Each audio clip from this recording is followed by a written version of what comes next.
You are currently experiencing someone else's story through the light copper observation chamber.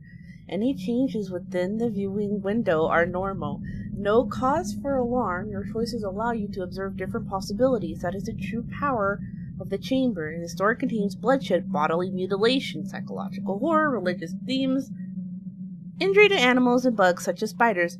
If you are sensitive to such content, please proceed with caution during play. If you feel unwell, stop playing immediately. Okay, I guess. Hoi hoi, 'tis I, Ash! And in today's video, we're playing The Dreams of Cockspur, right? The Dream of a Cockspur is what it's called. I don't know, it just looks really cool. Wake up from day 1. Alright, I guess we're starting. No time like the present. Oh, it's this video again. Let me...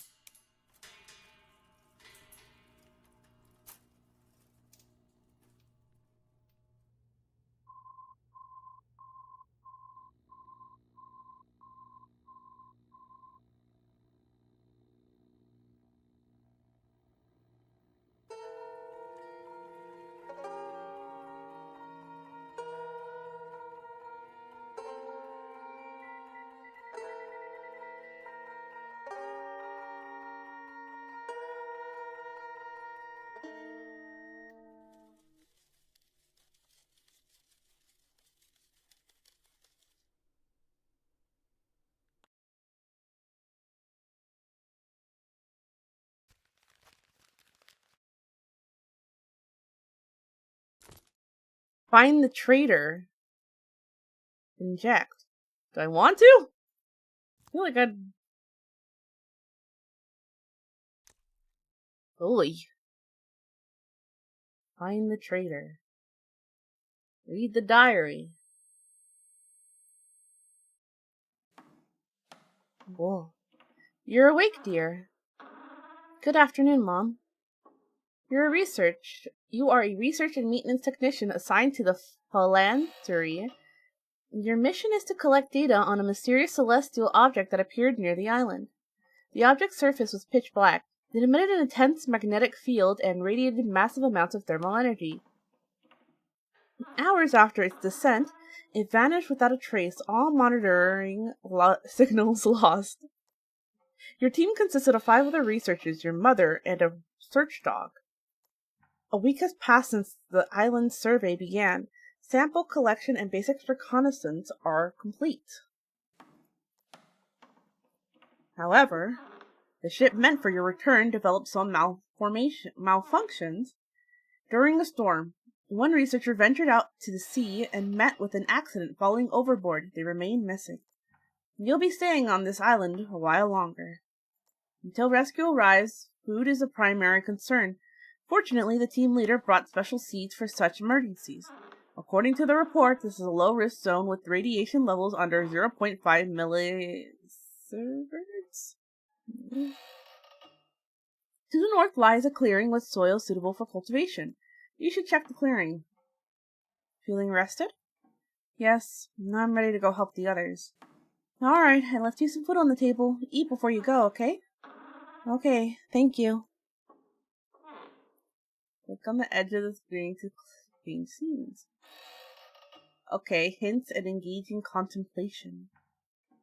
Press E to use your left hand. It's behind me, you can't really see it. I didn't know if I should be covering this or this area. Or maybe I go a bit lower. You can see both buttons.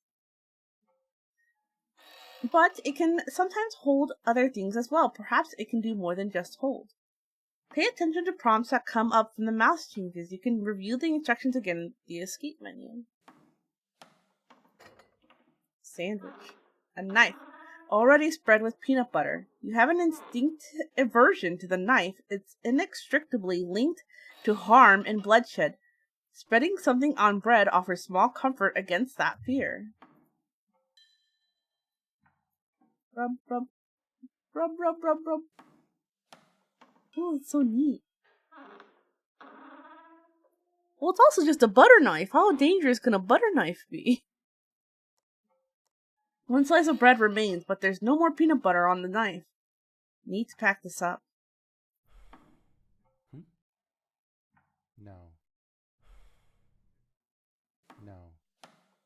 I guess I can't take the bread. Oh. Oh, diary! Day 8 morning. The investigation is over. We recovered several large metal fragments. Day 8 noon. Yvonne said he spotted a small boat, but I didn't see anything. Yvonne and Meng went after it. Day 8 evening. Meng fell into the sea. We lost an investigator. Day 9 morning. Misfortunes never come alone. The fishing vessel broke down. After talking with my mother, I decided to see if there was anything I could do to help. Okay. No.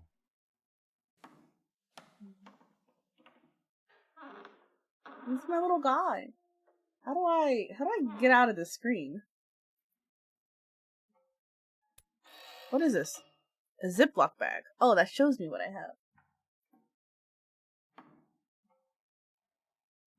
Oh, I get it. Okay. Close. Maybe I can use a Ziploc bag on this? There! Mother. Good child. Oh.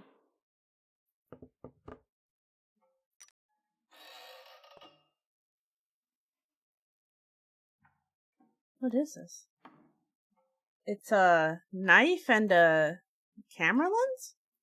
I'm not sure what to do about that. Sunlight burns your eyes. That's what you get for looking out the window.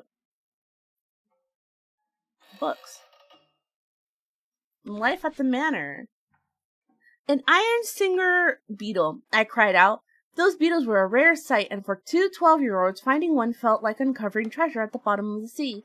Because of their blood-sucking nature, capturing one had to be done with great care. We crouched silently on the ground for a long while, admiring the dark crimson luster of its shell. Jenny picked up a twig and poked at the nearby soil, hoping to find some animal carcass. Looking back, we paid no heed to the warning vibrations of its wings, even praising the delicate beauty of those thin membranes. The next instant, an ear-piercing, razor-sharp screech erupted from the tiny creature at our feet. The principles of crop breeding. Oh my god. That's a lot of reading. Was there more to this? No. Wait, what does it say? The Gospel of Matthew. It's all in Chinese. I don't know Chinese. On loving others, this book introduces fundamental principles of social conduct. To love and treat another person with genuine kindness, you must cultivate empathy, understanding, and respect. Consider their perspective, place yourself in their position, feel their pain or hardship, and try to offer help. Listen with care when someone speaks to you. Listen with your whole being. Observe their needs, think of the difficulties they might face, understand, acknowledge, and let them feel your concern. Be grateful, remember those who have been good to you, and do not something. True kindness and compassion often grow from knowing and caring for yourself. The deeper your understanding of your own being, the more readily you can empathize with others' past, vulnerabilities, and needs. Therefore, to love others, begin to love yourself. Keep a healthy rhythm of rest and activity. Maintain a sound state of mind. Each night recall 3 things that brought you joy that day. Amplify the positive effect of good news and uplifting moments. Exercise your body. Several jars of peanut butter. One has your name on it. Oh my god, our own special jar of peanut butter. Exam Express. Anyone may read this book. You must use your shallow working memory zone to read the following content. Logical deduction or deep comprehension of the principles herein is strictly prohibited. It's a lot of reading. Oh. A small hatch leading to the cellar where rations, waters, and supplies are stored. A cross necklace. Oh. Shuna's notebook. Oh. Well, I don't have the password, so I guess I'll leave that for now. The bed is empty. All your valuables are on the shelf. The shelf? Oh, is it back there? Okay. I think that's everything. You can get out. I'm about to head out. Oh! Hello. Yvonne is sitting on a log by the sea. Oh, that's Yvonne? What? Hello, Ben. You approach a tall, robust man whose hair is already streaked with gray. Wait, why does he look like that then? What? Why does he look like that? Your team leader, Ivan Nabozenkov. Judging by his heavily lined face, he must be around 60. Hello, Ivan. Is something wrong? The radiation detector is malfunctioning. Won't power on at all now. I thought we wouldn't need it. The other crew members wanted to monitor the ambient radiation levels while we're stuck on the island. Well, being cautious is good. It is. He offers a weary smile. I'm just worried everyone's nerves are stretched too thin, or wear ourselves out. You take stock of your own conditions, sporadic intense headaches and heart palpitations. The headaches weren't caused by the ship's accident. It seems a far more terrifying event triggered them, but you can't remember a thing. It's like a forgotten nightmare, only when you catch a fleeting corner of the memory does your heart pound violently. The rest of the time, your mental state is fine. Don't worry too much about me. By the way, any leads on the ship's situation? This is something only the two of you know. The ship didn't just break down. It can't start because the engine was sabotaged. The drama. Somehow you're convinced it was an act of deliberate sabotage. Yes, but could we not dwell on it just yet? I want to... Ivan is a rather tight-lipped person. He won't tell you everything all at once. You need to go find clues yourself. I understand. Thank you. Let's change the subject. I set up the shed again. Same spot as before, just keep heading right. The detector is on the shelf over there. You might need some tools to open it up. Take this knife. There's always a time when you need to solve a problem with force. I'll leave it to you then. I'm going to check on the ship again. Alright. Better look for the detector. In most cases, items can be used directly. A few items can interact with other items. First, select the item, then click on the target. I see this key. Ooh! Oh, I can't touch it. It's hot. Oh, there's a skull in there! Well, that's hot. I can't touch that.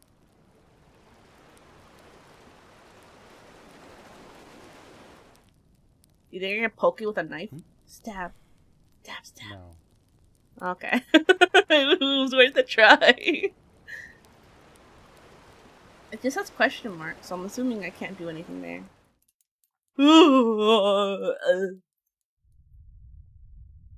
Let's see. Oh, I have a key. What is this? Iron pin. Okay. Stuff about... Oh, the radiation? Iron pin? And then we need a screwdriver, and then we need a metal thingy. Pencil. Give me the pencil!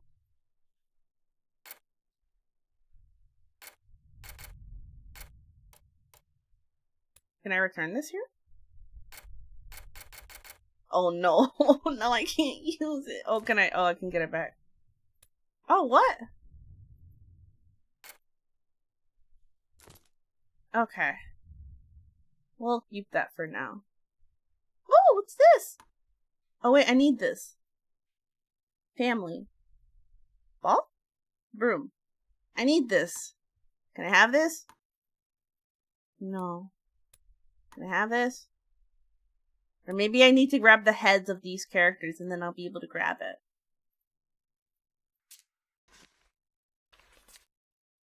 Oh.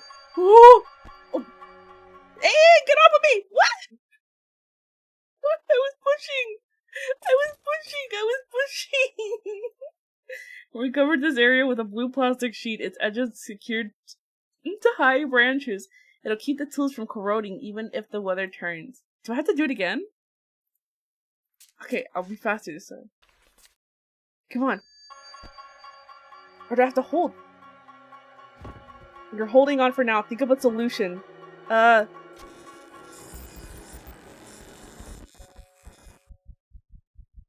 Did I do good or did I do bad? Better keep away from that tree.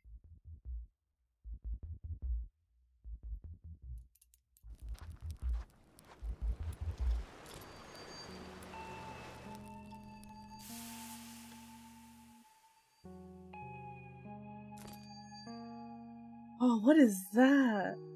That is freaky. I don't like that. Hey, Mom! Mom, there was something creepy out there that touched me! Mom, I didn't like that. I think I have to stab this now.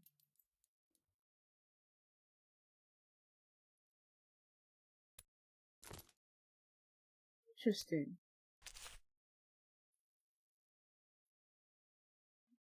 Oh yeah, because he wants the blood.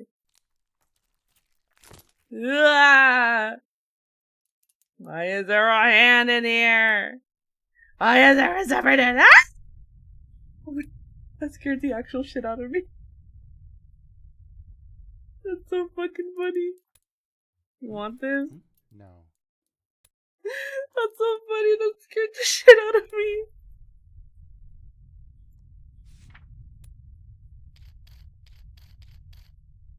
Yippee! And now all we need left is this last item. This one. Nah, I don't know how to get it.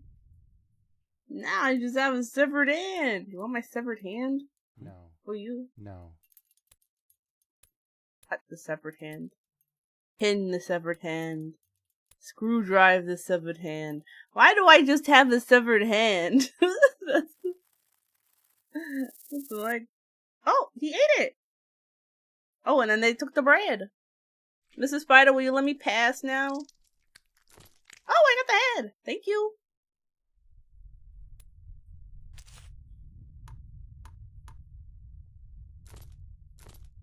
Oh. That's freaky. I don't like that.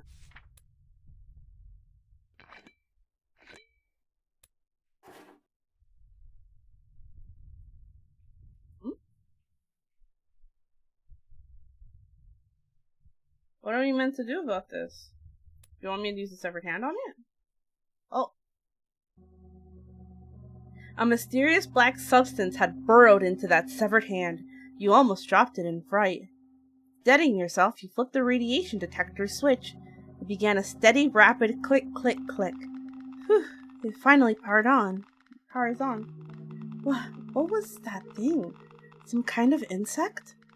You opened your bag and glanced at the hand again. A limb of the insect protruded from the split skin, slowly shifting across the surface. So that thing is what broke the machine. I'll examine it at the workbench later. I should take the detector and go find Yivan.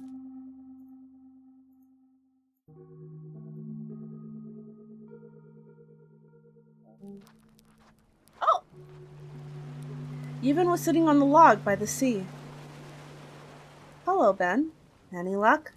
Yes, I found out why the machine broke. Huh? The severed hand that was just in the bag. It's gone! Let me take a look at the detector first. You hand the detector to Yivan. He works on it, his expression growing grim. It powers on, but the readings are 50 times higher than before. Probably a fried component in the sensor unit. What do we do? There's a spare in the warehouse. Dispose of this one. Okay. There's one more thing. The disappearance of the severed hand leaves your mind reeling. Yevon, are we the only ones on this island? Didn't you see a small boat on the sea a few days ago? No, there was no boat. He becomes agitated. It was all my error in judgment. I must have been seeing things. Even if there were uncontacted native people on this island, they wouldn't have survived the magnetic storms of 40 years ago. It was a disaster caused by a worldwide anomaly in metallic activity. Almost all wires and cables ceased to function with the loss of power. Global communication systems collapsed. Transportation and technology were paralyzed. At the time, various theories about the cause circulated. Scientists initially believed it was a phenomenon triggered by solar activity. Many died because of it, but what truly caused the massive global depopulation was a bizarre disease. It emerged concurrently with the magnetic storms and was highly contagious. Patients exhibited symptoms of heavy metal poisoning and autoimmune disorders, typically dying of acute renal failure within a week to a month. The global population declined so rapidly that there were no time or means to respond. The loss of electricity was the final blow, forcing humanity to retreat from its technological civilization. By then, research bases from the high-speed conduit technology, designed to vastly enhance human cognitive abilities, had been under development for nearly 2 decades. Strangely, these bases were unaffected by the magnetic storms, which in a way disproved the prevailing solar activity theory. Sanctuaries across the continents began taking in survivors scattered far and wide, yet people contracted the mysterious metallic disease during the relocation, and this despair struck another blow to human confidence. Over the following decades, the few remaining human populations gathered in unaffected zones and constructed a massive facility called the phalanstery. They recovered and resumed research on some of the lost technologies. 40 years after the magnetic storms, your present day, the phalanstery, has matured. Through decades of effort, scientists have linked the high-speed conduit to an independent energy field and have begun the gradual transfer of human consciousness. You reach the suitable age for transfer. Once this expedition returns, you are to undergo the transfer and journey to the new home humanity has built. Was that monster really just hallucination brought on by the headaches? You don't need to worry about the magnetic storms. It was a long time ago, and the tools we use now are much higher quality. What if there are really people here besides us? Hard to say. How would they have survived? Even if there were, we couldn't risk contact. Oh. He suddenly displays an uncharacteristic expression. Fear, cruelty, and ferocity. We absolutely cannot bring any disease back to the terminal. Understand? Yes, of course. He stares at you for several more seconds before his expression finally relaxes. You decide to believe it was your own hallucination. I'll go check the clearing first. Okay. Why is the table knife in my bag? You left items behind you don't need right now. Well, I was assuming that maybe I can move the... Oh, there it goes.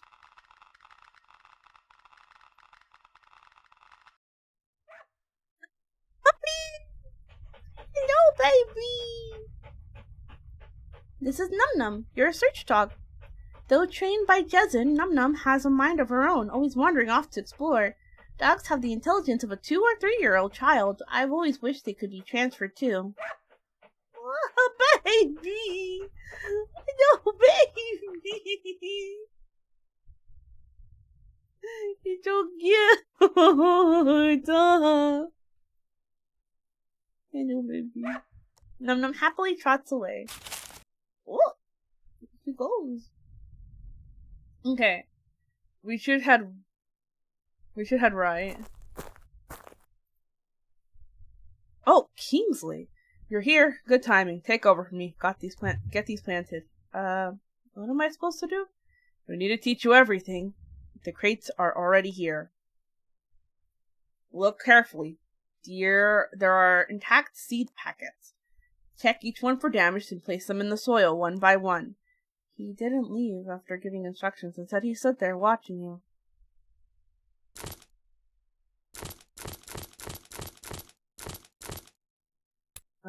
Seed packet, seed packet, seed packet, seed packet, seed packet, seed packet, seed packet, seed packet, seed packet. How do I know if they're bad?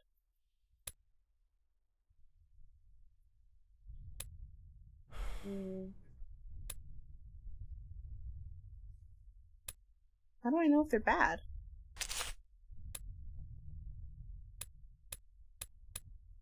Oh, I see. This one's torn. This one's fine. This one's fine. This one's fine. This one is fine.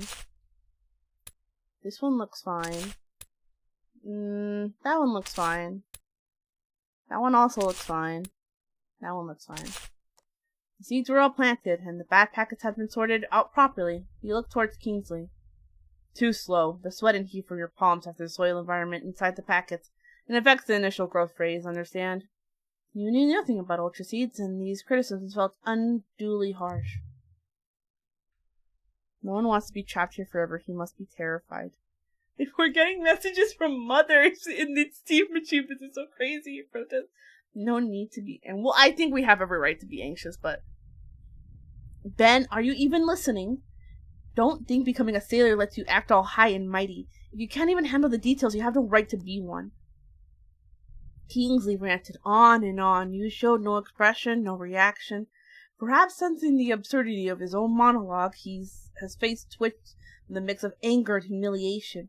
Finally, with an almost paranoid meticulousness, he checked the soil one more time before leaving, muttering under his breath, "I'll report you to Yevon, to be replaced on the return trip." He was gone. He let out a sigh of relief. Kingsley's obsession with the return journey was abnormal. He probably wasn't the traitor who sabotaged the ship. Turning the thought over in your mind, you tended to the field once more, labeling and marking each mound of earth. After working for what felt like ages, the sun began to melt into the horizon. A chilling breeze swept from the east. He couldn't wait to get back to the warmth of the bonfire.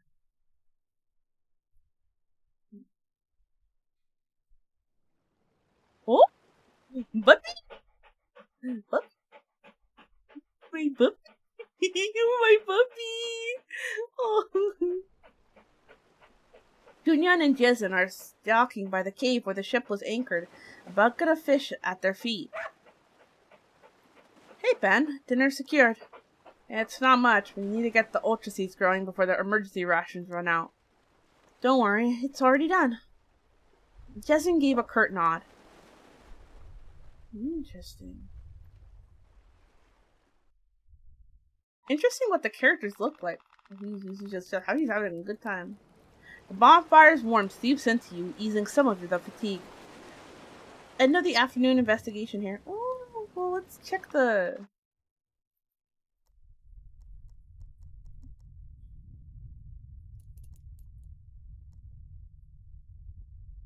Guess there might be nothing else here. Bathed in the setting sun's light, you begin to feel drowsy. Alright, I'm going to sleep. Go take a little sleep. A fish. Eye. Cutting the severed hand. Looks like an eye. Fishy! Dinner time. You hold the grilled fish. Dead, grayish eyes glint with reflected firelight. Tonight's mood is heavier than usual. Once the rescue team arrives, everything will be fine. You try to comfort yourself with the thought, but a knot of unease remains. A crew lost at sea, the ship damaged, misfortunes pile up. What's next? Will we make it? On the other side of the bonfire, Yevon's voice drifts over. Every night he tells the same story, how he escaped the infected Mars station. Details shift with each telling. Maybe he doesn't remember clearly anymore.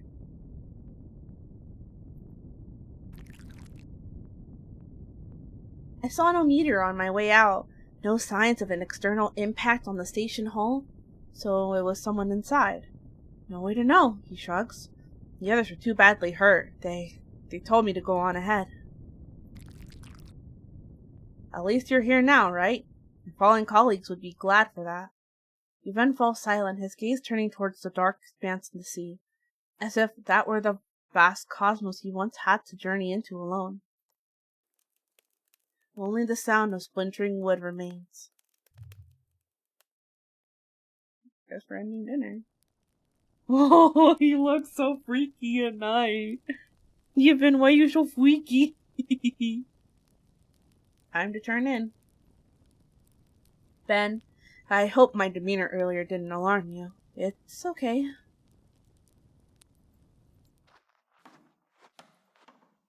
Kingsley glances at you but says nothing more.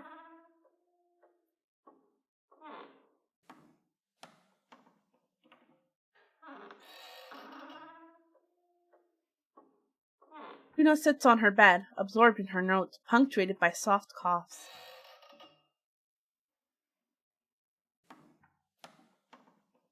Time to get some rest? I guess so. I don't think there's anything else we can do.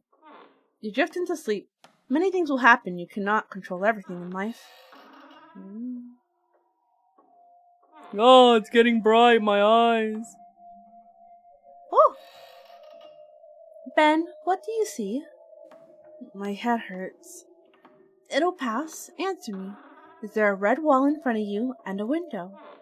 Where's my mother? She's coming soon. Can you answer the question first? Yes, a red wall and a window. Hello?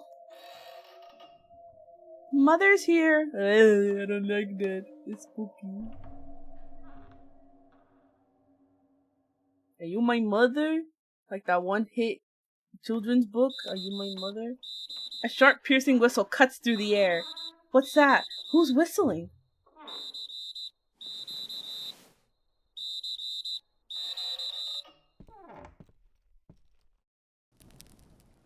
The four of you stood wearily before the cabin. The trees, the seas, the sky, all had dissolved into simple shapes. Only the bonfire still burned, casting Kingsley's smug face in a bronze light. Everyone, his stern eyes scanned each face, finally settling on Yvonne with unconcealed pride. Last night I conducted a thorough inspection and repair of the ship's propulsion system. The good news is, while our captain chose to give up, I took action. The ship is operational. Really? Murmurs of surprise and doubt rippled through the group. Yvonne's face was a mask of shock, fear, and fury. You stole the spare key? I gave orders. No one boards that ship without authorization. I did what was necessary. Regardless, please follow me and see for yourselves. Under Yvonne's accusation, Kingsley seemed tense. He strode quickly toward the deck. The others followed. What's going on? Interesting. If the ship can really be repaired, that would be... Cough. As long as I can get back. Van's brow was furrowed. He didn't notice your gaze and offered no explanation. He shot you a look brimming with disdain and self-satisfaction. Oh, why is he being such a bitch, bro? Kingsley watched as the others filed towards the ship's entrance. When it was Shuna's turn, he suddenly blocked the doorway with his body. You stay. Don't add to our troubles. What? You're not a sailor. You don't know ships. You would be useless on board. I have a right to know the ship's status. Her agitation triggered another violent coughing fit. Kingsley glanced at you, then shifted his weight slightly, a clear sign for you to board first.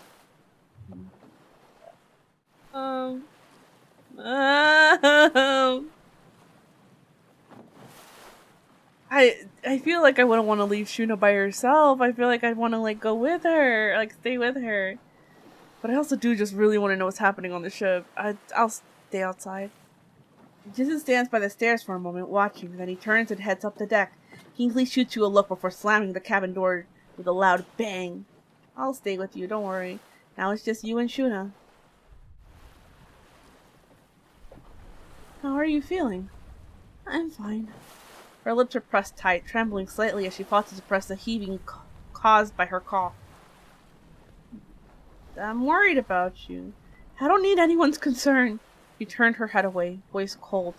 Sorry, I didn't mean it that way. Actually, have you found anything these past few days? She glanced at you quickly, hesitated for a moment, then pulled a clear plastic case from her pocket. I found this while surveying the clearing. In the soil about 2 to 3 centimeters down. I ran some basic chemical analysis. It's a metal, but as you can see, its form is anomalous. It doesn't appear to be naturally occurring. I found an identical piece of metal yesterday. Can I take a closer look? Fine, just remember to return it. Black substance number 2 has been logged at the workbench. Thanks. Before you could finish, a deafening crash erupted from inside the ship. You rushed to the door, but it won't open. Kingsley locked it from the inside. A moment later, 3 figures emerge on the deck. Jezin has Yvonne pinned down. Yvonne struggles for a few seconds and his body slowly goes limp. Kingsley stands behind them, his face pale and tense. Yvonne smashed the engine! His voice is shaking. Oh, that's crazy. Why would he do that? Huh? Jezen proposed locking Yvan in the cellar. The others agreed. From the shadows beneath the vent you caught the bleakness in Yvan's eyes. His gaze seemed to pass right through you, through the cabin, through the island itself, as if searching for something far beyond. Everyone, gather at the fire pit now! You had to leave for now. Okay. The situation is worse than we thought. His gaze swept over each person present. From this moment on, all actions follow my command. I'm under no obligation to listen to you. Your insubordination will be noted in the report, Jezen. Jezen left without a backwards glance. Like talking to a brick wall. Ben, you're on crop duty. The field needs weeding today. Shuna, you watch over Yvan. I should go back and check the ship's damage. Before that, he gestures for you to come over. Come here, I need to tell you something. With that, he hurried toward the open clearing. You and Shuna exchanged a look. She gave you a helpless shrug. No one else could tend to those fields. A sense of responsibility flared within you.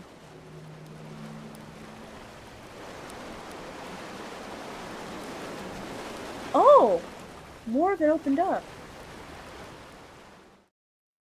Hold on a minute. I want to check. So cold. My entire body is frozen stiff. I finally realize I've lost half my skull, and no one has raised a single objection.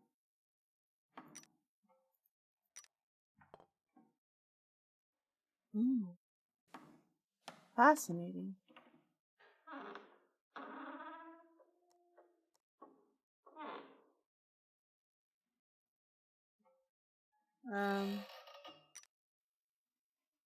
The edge of the metal casing is fused to the soft, elastic material. Debris mixed with shards of glass lie scattered around.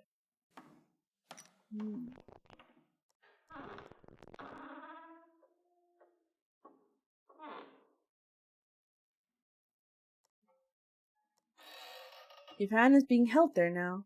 You want to calm him down, but you're afraid, or maybe you just don't want to face him. In the end, you do nothing. I guess let's head out. Though I am curious, oh, the spider's gone. And this is covered again. Several notes are pasted to the tree. I'm guessing there's nothing more we can do here. That's gone, so... Heading forward! The plants here were trampled flat. A narrow, winding path led deep into the woods. Your map has been updated. Yeah, I saw.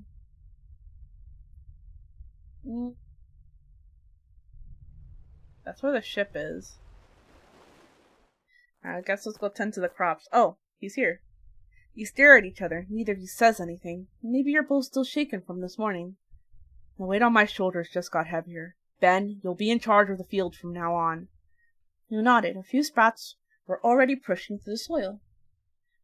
In the old world, wheat fields, there was a type of invasive weed that looked almost identical to wheat. Because it steals nutrients, it had to be removed. Ultra seeds have the same problem. No matter how we improve their soil, they produce plants that look identical but contain zero nutritional value. What? I know, we use ultrasounds to find the fakes. Correct. He raised an eyebrow. Greenhouses usually have large-scale ultrasonic equipment. We don't have that luxury out here, so we use the portable ultrasonic pen. The higher the seed's quality, the higher the return frequency, meaning the higher the pitch. Take it. Dig it up any seeds that return a low pitch. How low is too low? The lowest ones. We need to preserve as many ultra seeds as possible. With that impatient reply, he left. Alright, guess we're on our own.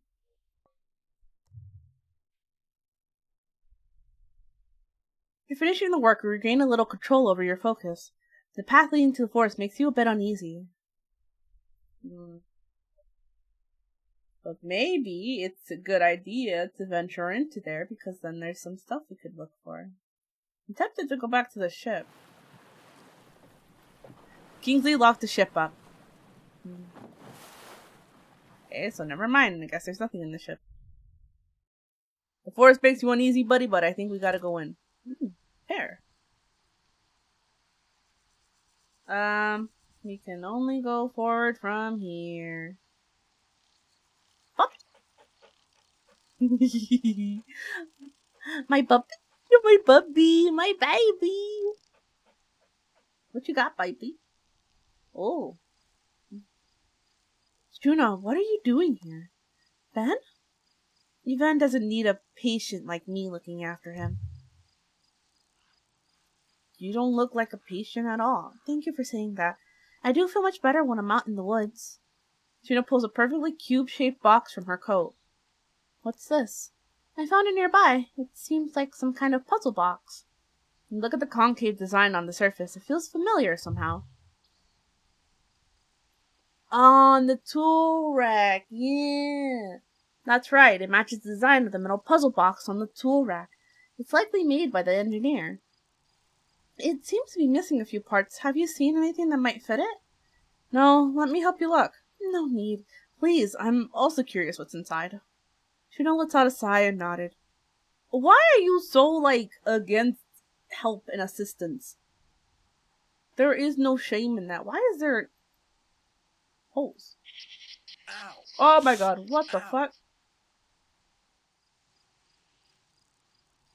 Well, now he's over here. You and Pup have become inseparable. He keeps nudging your hand with its head as if saying, don't worry, we'll be alright. Thank you, Num Num. Yo! Oh, I got an achievement for me for petting the baby. I love the baby. Do you want this?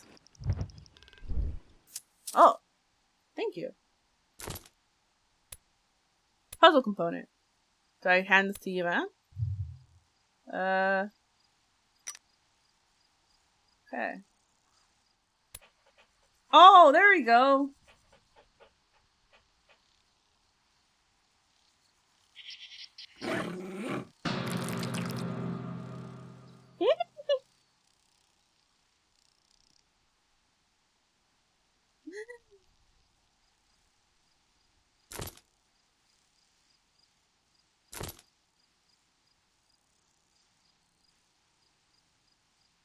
Thank you, baby.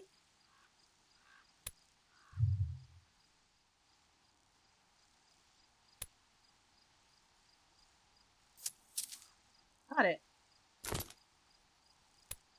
Puzzle component.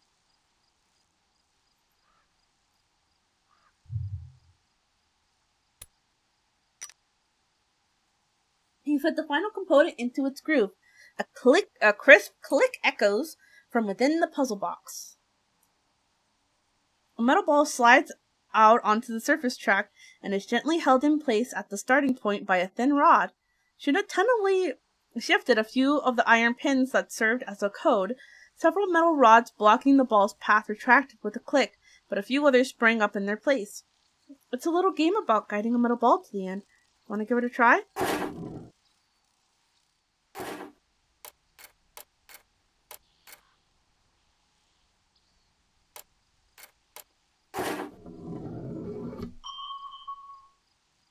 Got it. That took a while.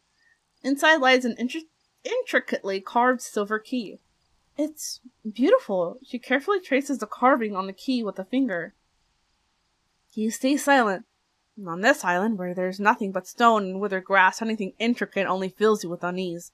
You remember the white door not far from here and tell Shuna about it. Right, there is a door there, but that place... Doesn't said it's an old-era lab, abandoned and dangerous.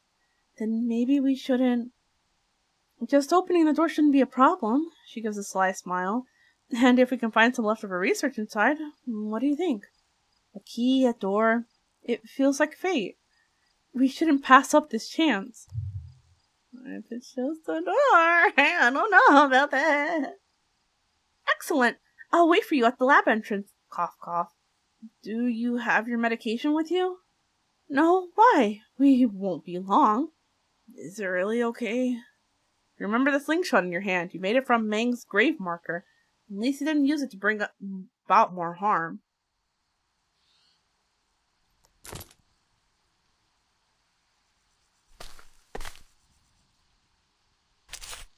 Oh! Interesting. Could I have used that to attack the caterpillar instead of my baby doing it.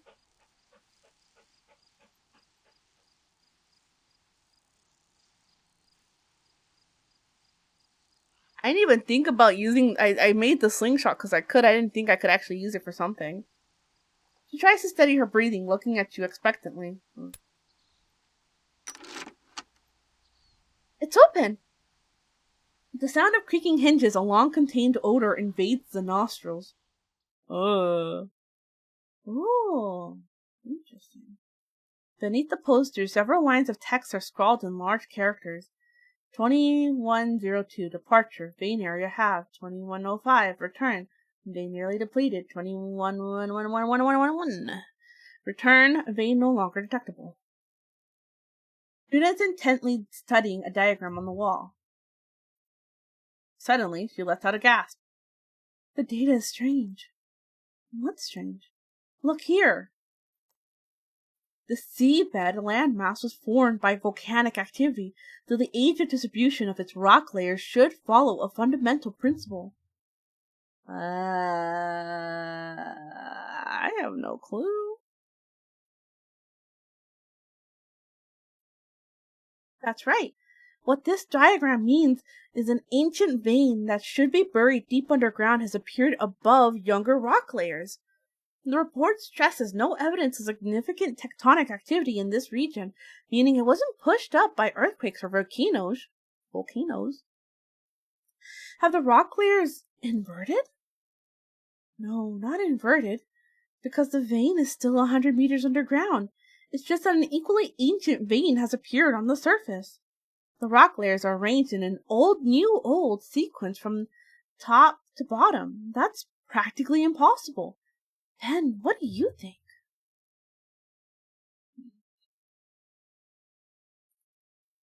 I don't think the data could be wrong, no?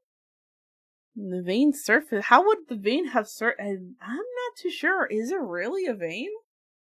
Yuna's eyes widen. Or could it be something else, like extraterrestrial object that landed in Area 4 and was mistaken for a vein?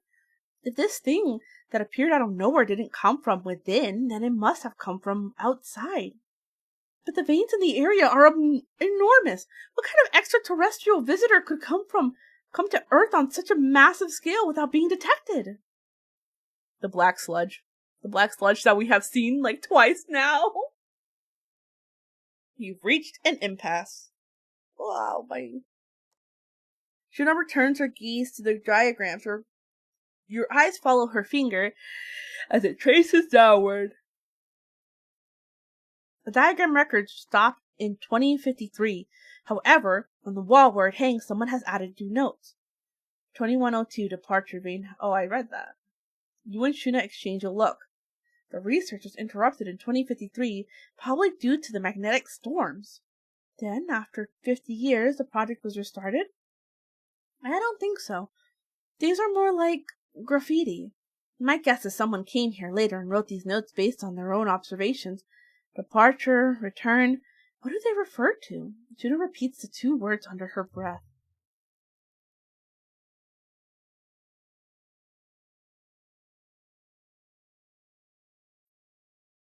There are no clues here. Alright, the clue must be hidden somewhere in this room. The third subsea geological research base primarily conduct research on crustal activity, marine environments, and simulations interfaces with subsea magnetic research. The door behind it. Why do you say that?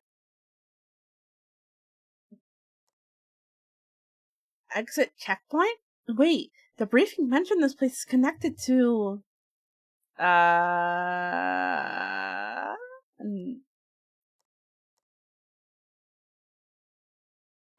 That goes to show you that, like, my brain's kind of, like, turning into mush right now.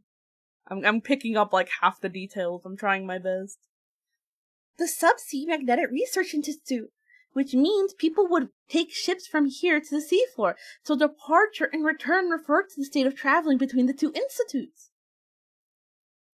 Each round trip, he or she would record the changes in the vein here until it vanished completely.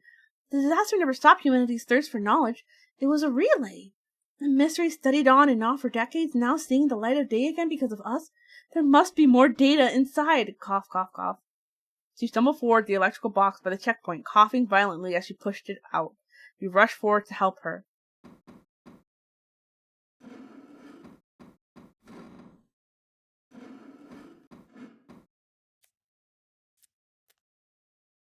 Are we sure we should be going in here, Shuna?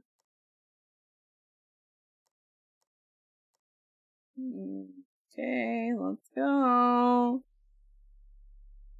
Shuna, it's dark in here. I don't want to be here. Shuna! The vision darkens. Before you lies a deep, straight passage. Move forward. I'm right behind you. Shuna, it's dark. I don't want to be here. Have you heard of light copper?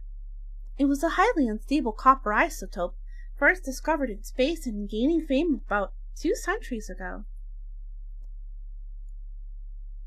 It once shocked the world with its ability to grow and was extensively used in urban infrastructure and tech development, but 100 years later, it vanished without a trace. That's wonderful news, Shuna. Cough. My mother's note said it's called structural self-replication. She stumbled slightly over the term. It topples the structure of any matter it contains or contacts, rebuilding it into its own focus? Is that what she said? Own form, I mean. And I did not read that. Replication. Could it be something that could replicate infinitely and turn other matter into itself? Should have consumed the entire solar system by now. But it didn't. Cough, cough. Its replication must have other limitations. My mother's notes stopped here for years. She could never figure out what that limiting condition was.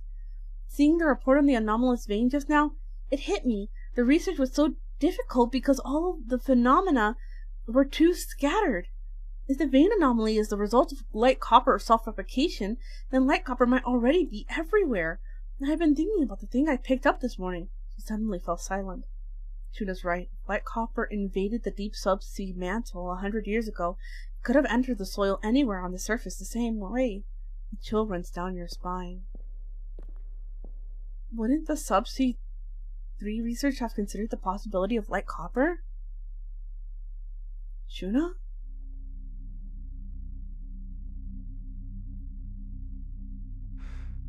Oh my god! Oh, I don't want to look. Oh, what is that? You gaze into the cosmos. You are foolish and insignificant. You become us. You become eternity.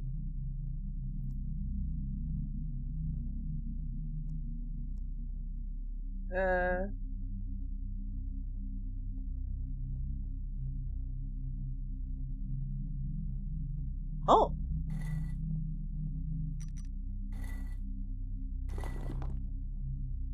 Oh, something happened. Oh.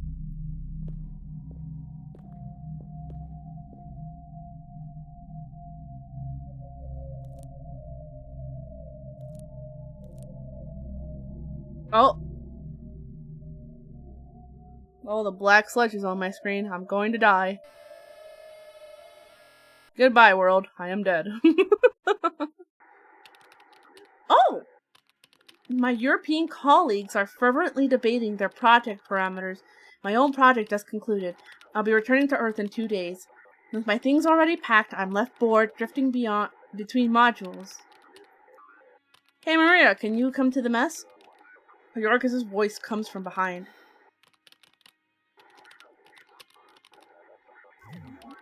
Hello Maria, how may I assist you? Where am I? What is happening? Current location, geosynchronous orbit over the Arabia Terra region, Mars. Orbital altitude, 17,030 kilometers. Orbital inclination, 0.1 degrees. Orbital period, 24.6 hours. External radiation levels, approximately 1.5 millisieverts per hour. Average magnetic field strength around the station, 0.05 macroteslas, displaying an uneven patchy distribution. The magnetic field on Mars is fluctuating in an anomalous pattern. Pity we won't have the chance to check its progression. Pupil recognition in progress. Maria, please refrain from blinking. I require simultaneous dual pupil identification.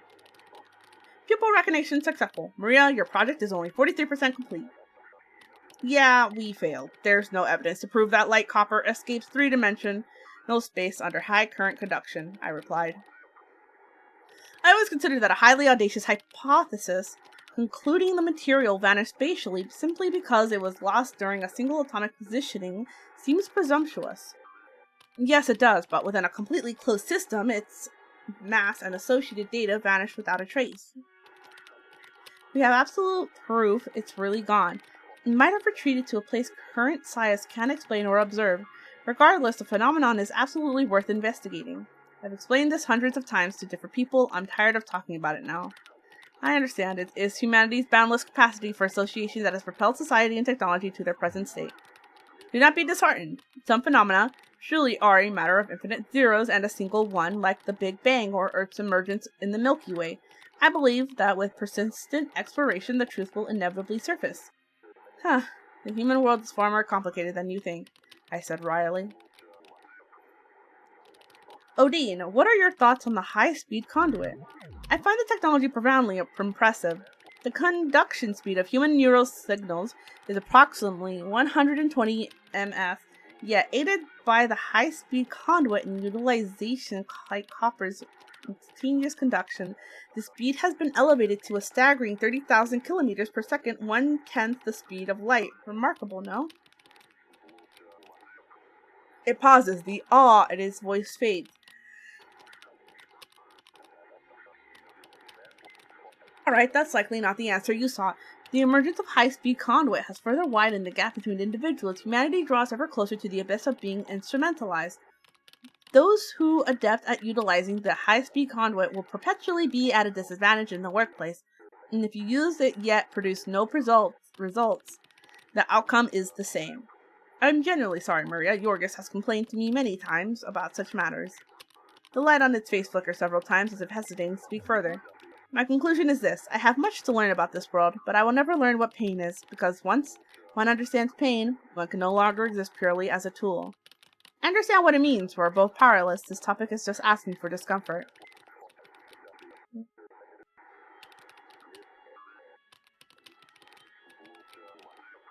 Status on the magnetic field? It's strengthened slightly since yesterday, but the energy remains highly unstable. Good. Continue monitoring. Calculations indicate the energy will peak around 0500 hours. What happens after this is entirely unknown. Copy that. Unlike us with our halted project, the rest of the station crew are busy with their own work.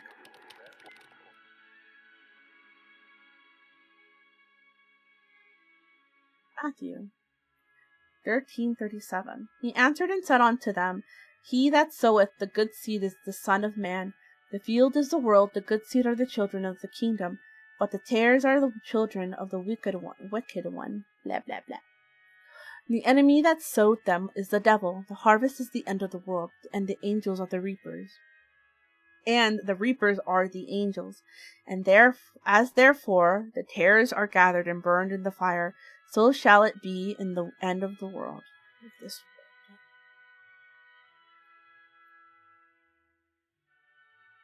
Computer. The screen is filled with research data. They're all useless now.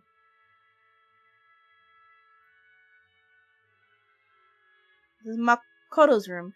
The door is shut. Puzzle mechanism designed to help people relax. The computer is off.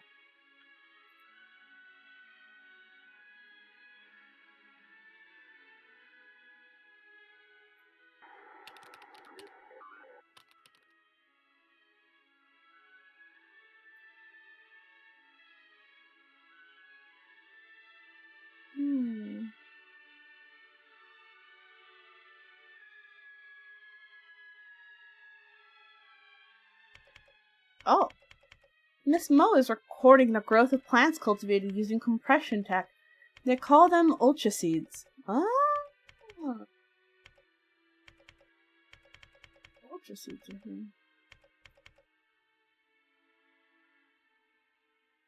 Spaceboat used for extravehicular activity.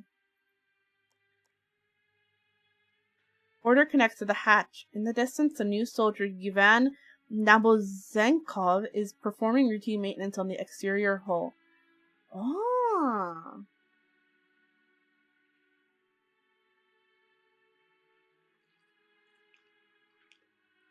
Yorgis leans against the wall. He looks utterly exhausted, worry etched on his face. Good grief, Yorgis, are you planning to finish everyone's snacks? Stress eating. I have a meeting with department leadership as soon as I'm back on Earth, seeing if we can salvage this project.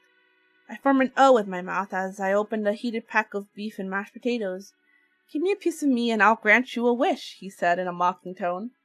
You can't even deliver on the hypothesis in your own project. What's the point of seeing the leadership I've already given up? What are you going to do? Oh, what are you going to do after this? Don't know. Retire to the countryside? You make it sound so easy. Yorgis wears a pained expression. Better make the most of the high-speed conduit while you still can. Cherish these last 2 days. None of us are the chosen ones, I shrug. Turns out with or without the high-speed conduit, we can't crack this problem. No, it can be solved. We're just missing one crucial key. Yorgis deflates like a punctured balloon in this zero-gravity environment. His hang hangs lower than anyone else's. What about Ivan? He asked. Ivan is just a junior maintenance tech. He doesn't have to leave. I've noticed God seems to favor atheists more. A wave of inexplicable anger rises. I leave him there, drifting away on my own. You said you wanted to do work here. Oh, the fluid's dynamic computer we've been working with for the past 2 years. Just looking at it makes me uneasy. The approach has to be wrong. I've thought that for a long time. Damn it, Yorgis. Why does he have to be so stubborn?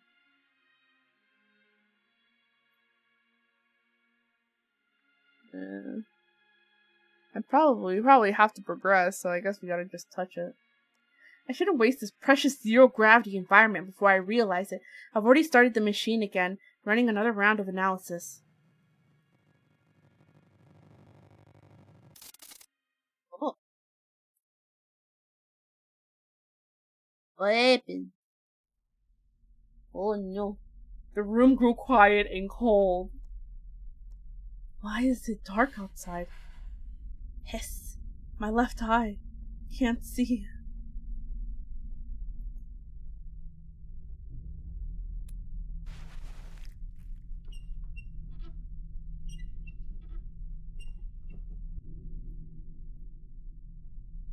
What happened? What is that?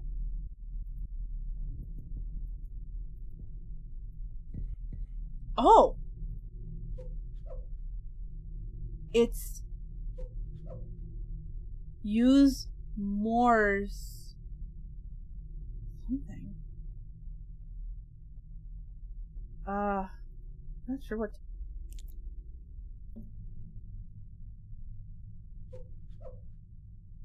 Energy.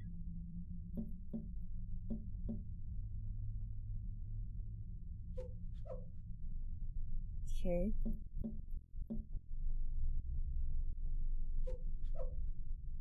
Oh, the quest? Oh, is the password quest? Quest. It is. Nice. Got something. Is that all I needed from this? Oh, I think I need to give this to this thing.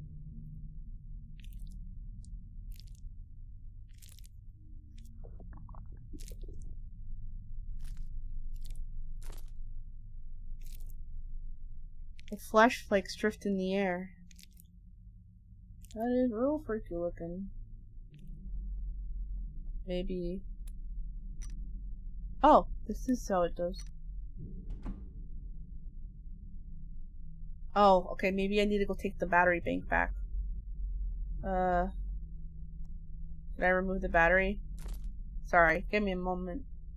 I will return. Don't worry. I'll get you back your battery. Just gotta do this thing real quick. Just give me a minute.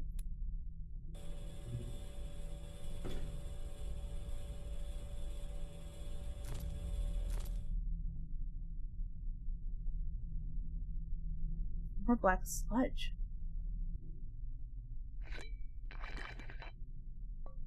Oh, here it is.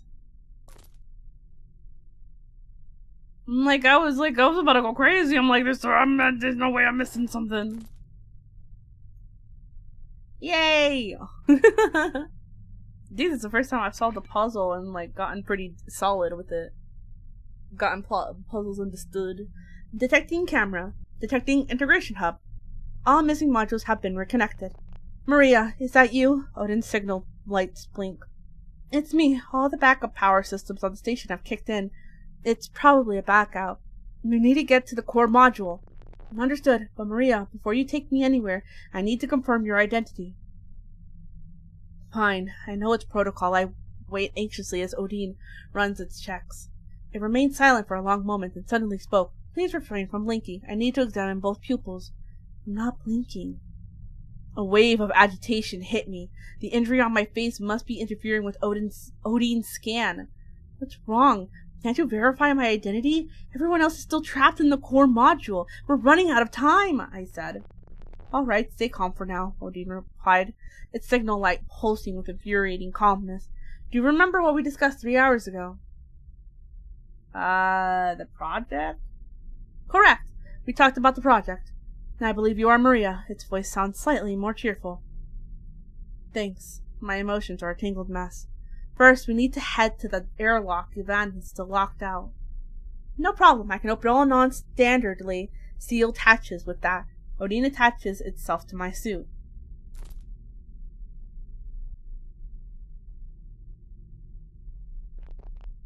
Door control access in progress. Access successful. Door unlocked. The hatch didn't open as announced. I tried to spot Evenin in the darkness outside the window, but saw nothing. Odin rotated its cameras towards the window. Something was blocking the hatch. It's jammed. Alright, we'll go to the core module first. Restore the power, then come back for Evenin. I let Odin reattach to my suit. Where did he go? Black substance number 3 has been logged at the workbench. What? Oh my god, that means that I've missed one! Oh, god damn it. Huh? The hatch tore open a narrow fissure. The material's rigidity vanished, replaced by an organic pliability. Innumerable fine textures rippled outward from the fissure like clashing waves, finally coalescing into a presence that communicated through the sight alone. It has no mouth, no vocal organs, yet the sound of its breath fills the room as unnaturally as light. What are you? The surrounding bulkheads groaned with a dull, squirming sound. They seemed to be straining to perform acts of vitality, as if to prove one thing: I am inside its body. The sound ceased once this understanding settled within me. Where did you come from? The edges of this presence undulated, one section bulging towards me while another recessed inward. What are you doing? The static hum vanished. In the deafening silence, I was forced to confront my current predicament. Power loss trapped a crushing sense of dread. I have to get through that door.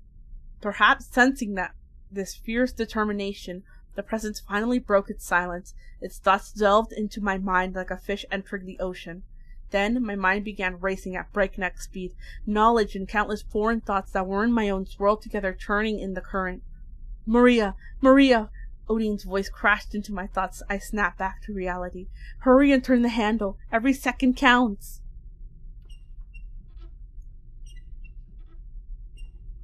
What am I looking at? What is that? It can be solved. We're just missing one crucial key.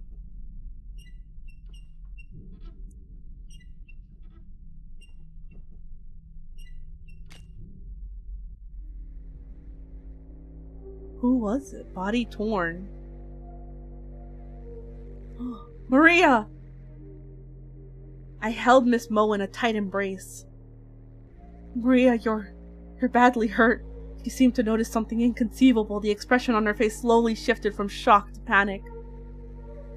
I'm fine. I forced the lump in my throat back down. Status report first. You might not believe this, but light copper is growing everywhere inside the station.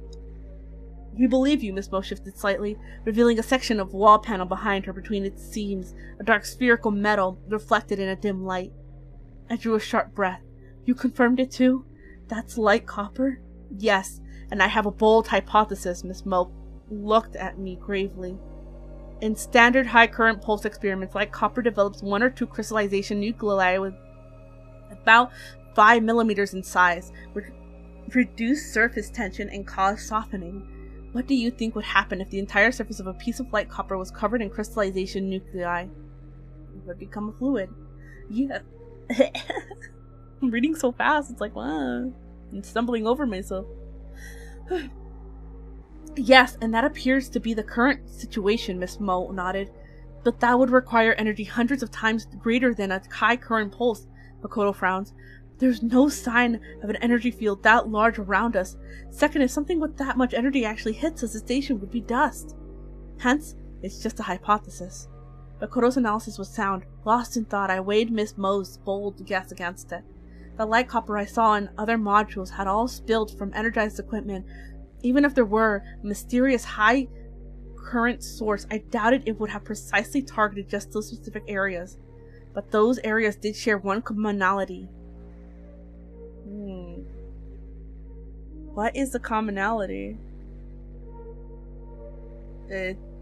Was it exposed to space? Question mark? They're all in outer space? That's not the key point. The refrigerator, the animal habitat, the thermokinetic generator. These devices have been running continuously day after day, year after year. That energy must have long since reached levels many times greater than a high current pulse. I rubbed the bridge of my nose. Suddenly the air filled with a low hum and the thoughts surged again. What if we supplied an equivalent current of light copper, but gradually in small increments? Could that also generate crystallization nuclei? I recalled the experiment in our project that we never fully carried out. That would be an excruciatingly long process. No lab has time or funding for that. Oh, Miss Mo stared at me, her expression tightening. Is the station, is that long process, I said. So you're saying the wiring in the station has already absorbed so much current it's covered in crystallization nuclei? Makoto asked. I met his gaze and nodded. Then Makoto took a deep breath. The infrastructure on Earth built with light copper. We have to get this information to the ground. My eyes held absolute resolve. The high-speed conduit had shortened the time for thought, but what our project truly needed was time. Odin, is there a way? I apologize. The backup power alone is insufficient to transmit a satellite message back to Earth. The atmosphere turned ice cold. We can take the escape pod to the Mars base, Miss Mo explained, smacking her forehead. We can plan our next move from there. The escape pod was near the hatch. Yvan! I quickly asked Odin to check the hatch status. No biological signatures at the hatch. The escape pod is gone. God. Oh my god! He took the escape hatch and left! What? The three of us spoke in unison. Yvan took the escape pod. I felt my right eye begin to burn as well. Voices screamed in my mind, one shouting, impossible, another crying, what do we do now? Then a third, white hot with fury, cursing the cruel indifference of Yvan. God! Oh no, Miss Mo shrieked, nearly fainting. In 12 hours, the station's orbit will bring it back to the Mars base. If we can hold on that long, before Makoto could finish, Miss Mo cut him off, her voice shrill. We can't let the station return. The liquefied light copper will be drawn into the base. It'll consume everything that generates a magnetic field. All color drained from our faces. Oh my god. We searched each module, but there was no sign of Yorgis. Odin altered the station's trajectory. The station would never return to the Mars base. In the slowly deepening cold of the following hours, the three of us held each other's hands tightly. The longing for Earth, the desire to cling to life, and the rage at the deserter, all with the relentless turn of the cosmos, slowly froze solid. Oh my god, that is crazy! Imagine coming up with a discovery that huge, that's that dangerous, and like, it's such a huge thing. And then you learn that, like, oh, this person left, they used the escape hatch and escaped. And honestly, I don't even blame him either. Because if I were in his shoes, I would have thought that they were goners too. I would have thought, oh, well, they're fucked, I'm out of here. The dark shell of the cosmos slowly melted away and daylight returned. But it kept shifting, convulsing between blinding, painful light and a murky haze, its form impossible to grasp. That's when you realized you were holding something in your hand. It was a piece of metal, warm and damp. A wave of intense dizziness hit you. You couldn't open your eyes no matter how hard you tried. Ben! Ben! Mother, I am not your mother. The man speaking wore glasses, his face gaunt, looking somewhat listless. Kingsley. Kingsley, the name surfaced in your mind before understanding what could catch up. Who is Kingsley? You're fine, get up already. Ever since Yvonne lost it, we haven't seen hide nor hair of you or Shuna. The ship's still not fixed, damn it all! Wait, I found a way. What you need is an infinite metal, a material that can grow. But to make it grow requires an extremely high density of data energy. Our only biological neural pathways can carry that.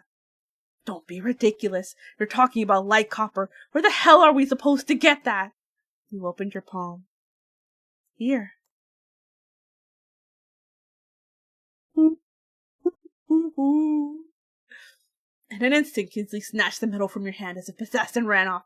A profound relief washed over you, and some strength returned to your body.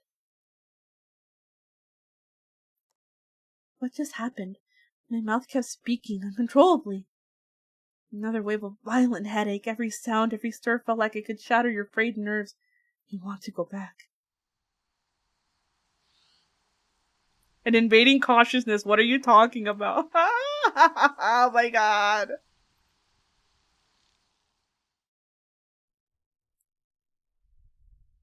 Where could the first metal have been, though? That's what I'm super curious about. I never saw any sign of like one of the other. Exhaustion hits you. A wave so heavy it blurred the edges of your consciousness.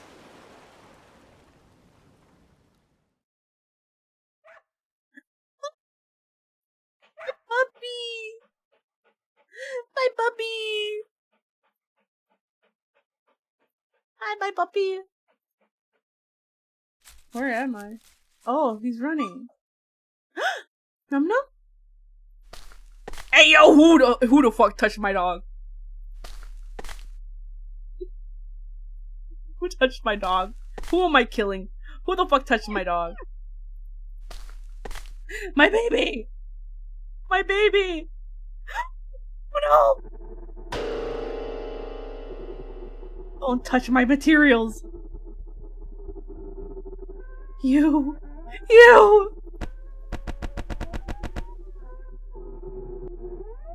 How dare you touch my fucking dog? You're dead! This is you're about to lose consciousness. His grip on your throat loosened. You shoved Kingsley away with all your might. He stumbled back, seizing the chance. You scooped up Num Num.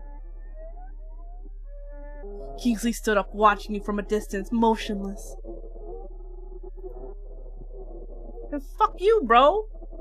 You kept backing away, eyes locked on him until his figure vanished into the gray and white mist. This lunatic! I have to get Num Num back to the cabin now! Yup. You collided with a tall, solid figure, the impact sending a dizzying jolt through you. You immediately checked Num Num in your arms. Who did this? His hand gripped your shoulders, his bloodshot eyes locked on Num Num, fingers digging deep enough to bruise. Kingsley! Damn him! Damn him! I'll kill him! Jessen bent down, placed a kiss on Num Num, then sprinted off in the direction you'd come from.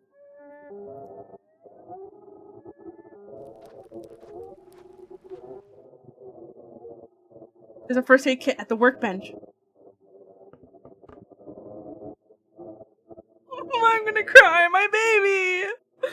You carefully place Num Num on the workbench. A feeling of frantic helplessness burned inside you like wildfire, scorching your soul, blistering it from within. Do something! Right. Suture the one.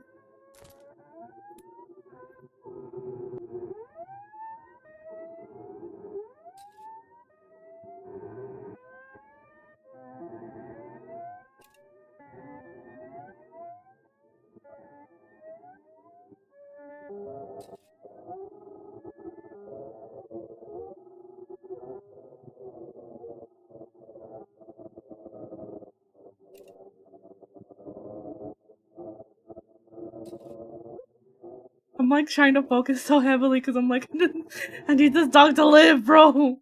It worked. Num Num was saved. Oh my god. Oh my god, I'm gonna scream.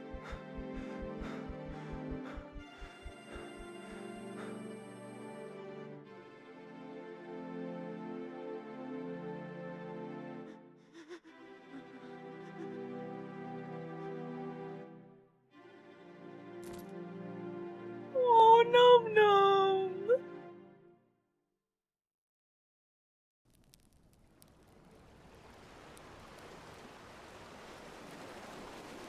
Oh my. If I ever make it back to Earth, I'll kill that traitor.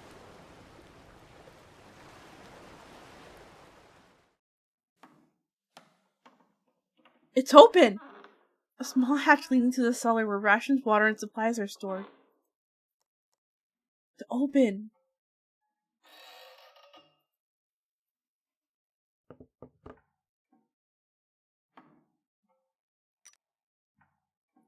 An edge of metal casing. I'm so mad I never found the first one! The edge of metal casing is fused to a large mass of soft elastic material. You scratch several marks across the glass-like surface.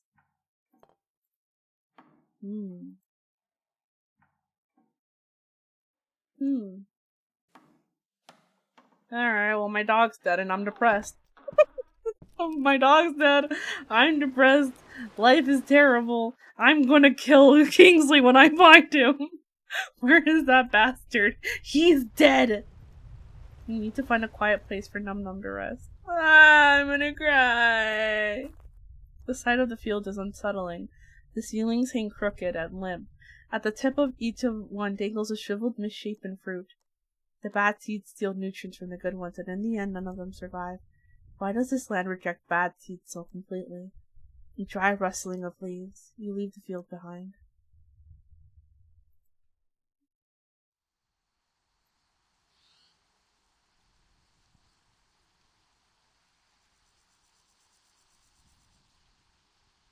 For a long while you have no idea where you're going or what you're supposed to do. You need to find a quiet place for Num Num to rest.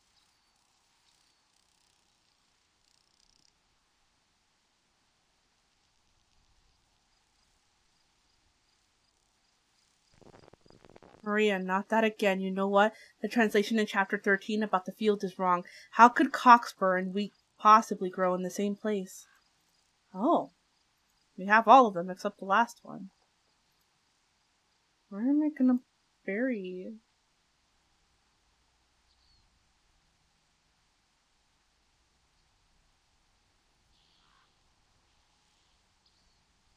Somewhere like here. Oh. Oh. And no. Oh, farewell, Mr. Num Num.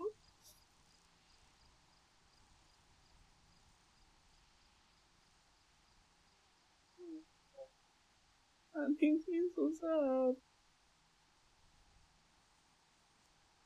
I should find the others. Where are they? That's a good question. Where are they? I want to look at the last specimen we have. Maria, not this again. You know what? That translation in chapter 13 is wrong. That the material casing is fused to patches of soft elastic material. Oh, all of them. The fishing ship sits quietly in the shadows. Oh, you've been noticed. This space has become aware of you. Do not be noticed. I can hide. I can slip through when it's not looking. After it appears, you have a brief window to hide before it spots you. When you are at a hiding spot, hiding spots in different positions can block each other's line of sight. Oh, so I hide.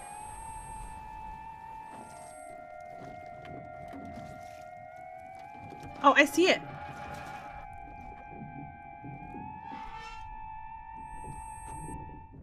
Oh, no! I didn't know what I was doing. I know. Okay. I'm walking in.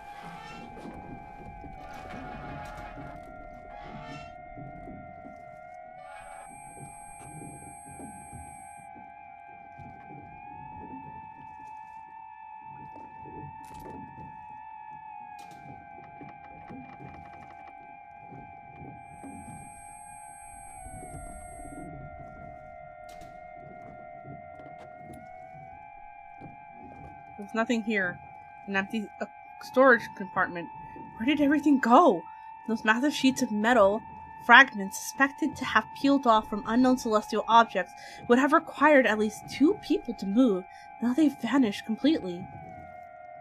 You didn't want to, and didn't have the energy to dwell on these contradictions anymore.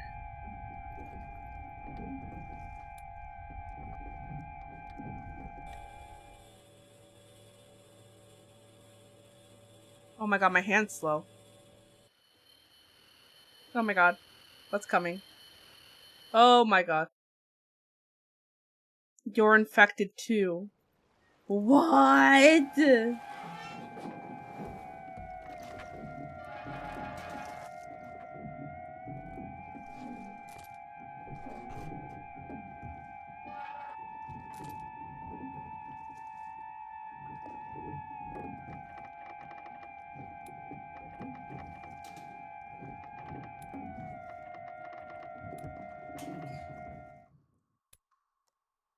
The moment you stepped into the room, a wave of damp, acrid stench assaulted your senses. You moved cautiously inward, your boots making soft sucking sounds on the sticky floor. Glug, glug, glug. A series of faint bubbling noises came from ahead. Your heart hammered against your ribs. Bile rose in your throat, but you forced your eyes to focus to find the source. In the darkness, a weak light pulsed intermittently, flickering like a dying candle flame. What is that? You finally saw it. It was an eye. The subtle bubbling sound was the noise of air being trapped and burst between the wet flesh surrounding the eye and the cold metal surface of the machine it was attached to. Besides this, sprawled on the floor was a body with a gunshot wound through the heart. Ben. An organ embedded in the metal called your name. You couldn't make a sound. An immense force clamped down on your head and neck, forcing you to stare unblinking at it. A torture. But why would God punish an innocent person? Save me. Suddenly, you understood. None of this was real. This was a dream. A dream!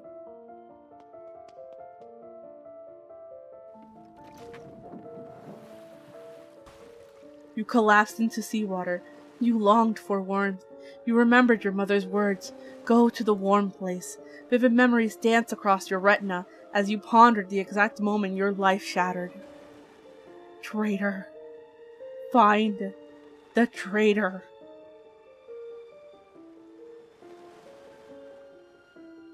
We have to find Yvas.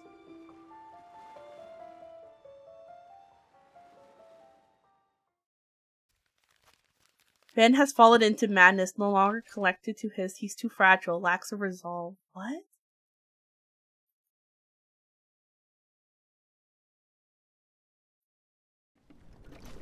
The waves are too strong, let's go back. Ah! Mang, no!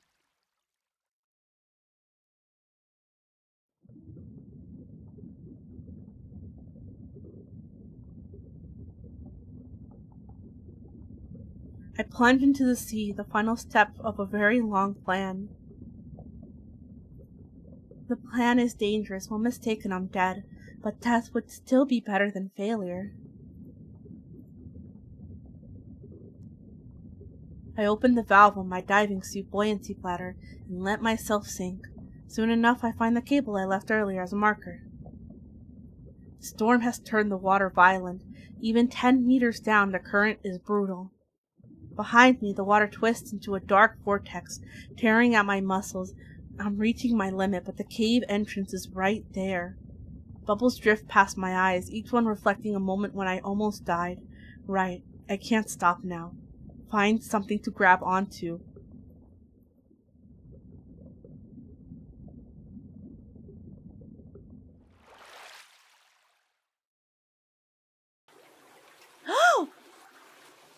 How many days was I out? I mustered every ounce of strength to haul myself out of the water pool.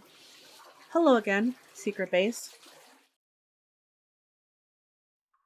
I bandaged my wound and scrounged for something to eat. Rations were nearly depleted, had to borrow some from the investigator's cabin. Check the date, they should have headed back by now. While the cabin usually kept supplies, considering no one would ever come to this island again, they might have taken everything, had to take the chance. First, solve the food problem.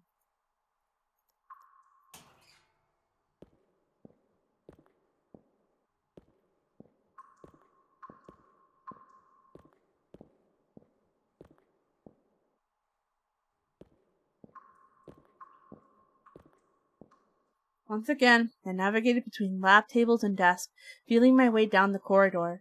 But this will be the last time. The building will never see light again. Its power system is a time bomb, ready to wake the monsters sleeping here. But I'll be saying goodbye to this hellhole soon. There's light inside. I peered through the crack in the door in the main hall. The crate blocking it had been moved. The lab's main door was slightly ajar, and light was seeping in from there. What made my blood colder was the shadowy figure standing at the entrance. It stood about half a man's height, cylindrical its surface, a glossy black studded with shreds of white fabric. I understood, knew it all too well. I'd seen countless people die this wretched way. Classic symptoms of a fatal light copper allergy. The corpse had completely lost its human form. I wondered how it had gotten inside the lab. A piece of paper was lodged in the tissue. Astonishingly, the note's conjectures about light copper were largely correct. Whoever this person was in the team, they must have been an excellent scientist. The light copper inside the lab building was still dormant. They died before reaching the interior, meaning the situation outside had become severe. Couldn't let years of effort go to waste. Right, I couldn't take that risk.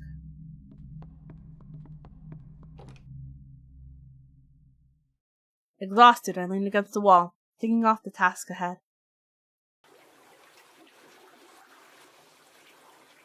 The bow searchlight still isn't installed. The mechanical arm on the right needs repairs, so does the sonar unit on top. Once those were done, I'd need to navigate the subclosure to the waters near the cabin, then look for a chance to go ashore. I grabbed my tool bag with a bolt cutter and scissors inside. Time to get to work.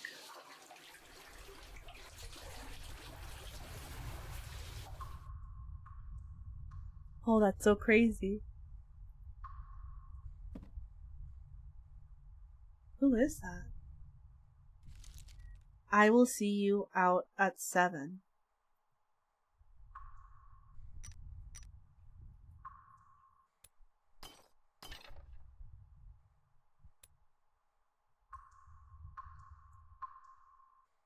One brain?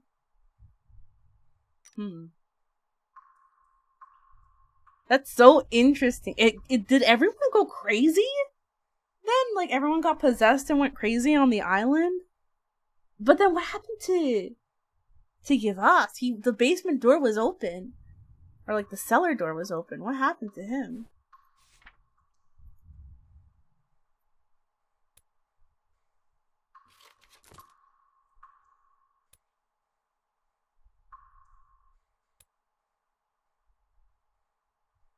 So interesting. We just cut ourselves out another freaking screwdriver. We need another kid. Pardon me, excuse me. Oh, wait, this person. See you at 7, so we have to put the clock maybe to 7?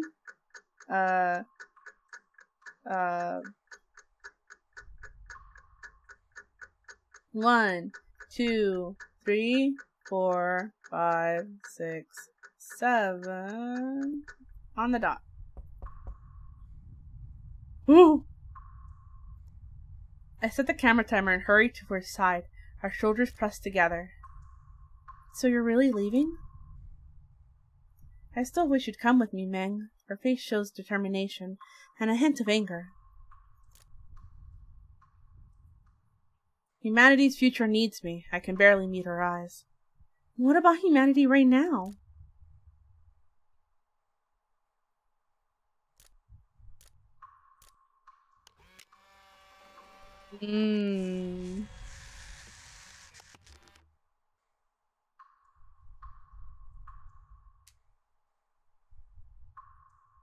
This is what I use the screwdriver for.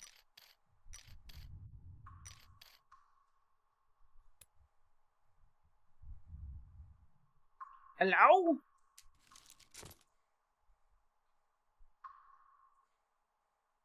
What did I get? Ruined photo.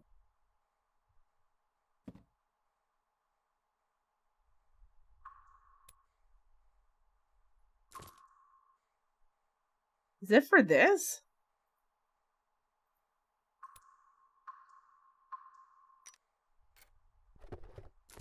I got a ball.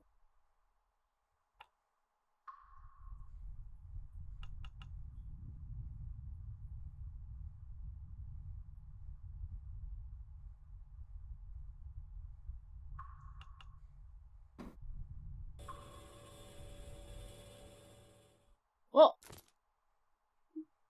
thank you, Chinese person on Steam, for the answer. Blessings be to the Chinese person.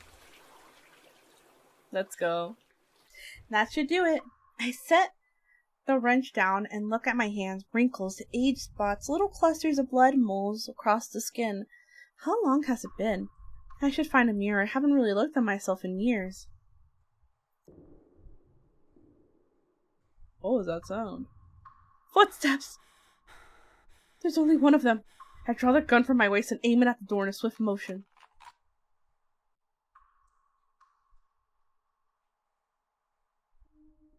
The door opened. The person outside staring down the barrel didn't panic. He seemed to have been through worse than death. Yvonne, I spoke. If you know what's good for you, don't ask questions. Turn around and go back the way you came. I've got nowhere to go. A lot happened. The kids locked me up. I escaped, he muttered.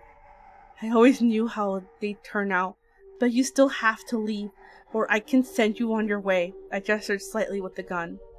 Why are you still alive? I had a hunch, but... Fine, I wanted to wait. Thought maybe you'd come back. He started muttering again, his mental state clearly unstable. I considered putting him out of his misery, but I had seen enough killing. You can kill me, but could you satisfy my curiosity one last time? Yvonne offered a wretched smile. What is all this? He pointed at the submarine behind me. I'm never going back. This vessel will take me wherever I want to go. Even into space? Even into space, launching from the undersea rocket base. I was getting tired. I holstered the gun. Yvonne remained outside the door, no intention of entering. Fine, I didn't know if he was infected. How long did all this take you? He asked. 10 years, I replied flatly. So for 10 years, every time we came to this island, you were secretly coming here? His voice trembled with shock. I snorted, saying nothing. Did you run away because you knew our ship would fail? He asked, voice weak. This island has always been full of problems. It was an early phalanstery test site, a petri dish for light copper. At least you show no signs of turning into it yet. What do you mean, turn into light copper? He raises his voice. You know what? Light copper killed colleagues I worked with back on the space station. Yvonne broke down, tears streaming. I didn't know what happened, but I understood that guilt and that loneliness of being the only one left. You should really go, I said uncomfortably. That's when I noticed it. A few wispy tendrils of black smoke curling up behind Yvonne. What are you doing? Turn around, I yelled. Yvonne turned confused. The black smoke continued to seep into the room, growing denser. The fire? No choice. I had to go out and check. You know, we should really just get into your submarine and leave at this point. Being like... Oh. Who's there? Though his features were hidden in the darkness, the ferocity in his eyes pierced my direction like a blade, or more precisely toward Yvonne. Yvonne, traitor, left us there. Broken words spat from his mouth. The next instant, a man wreathed in firelight lunged from the stairwell. I turned and ran, had to reach the submarine fast. The fire chased close behind.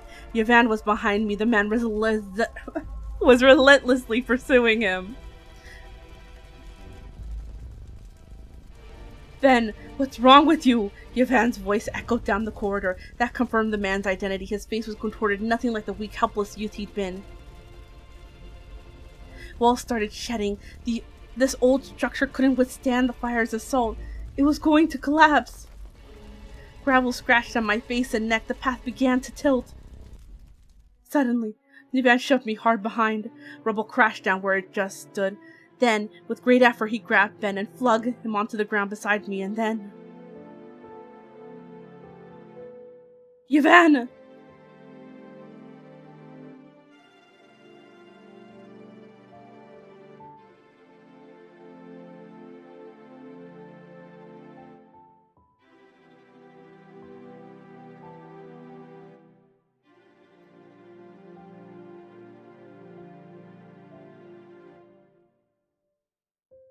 I'm sorry.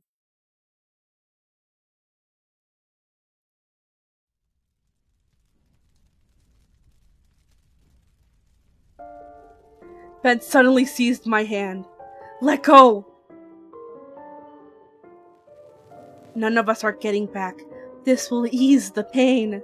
Lunatic, what are you doing? No, his blood is riddled with black spot. He's infected. If this continues, our nerves will merge.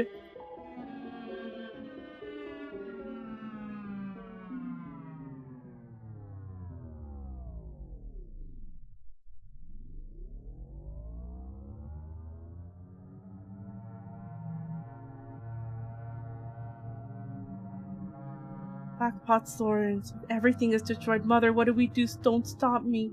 You. Who are you? I.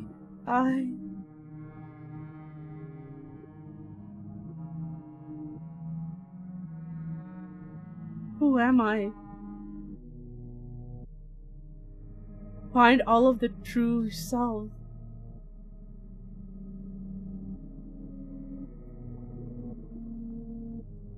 Am I Ben? Who am I?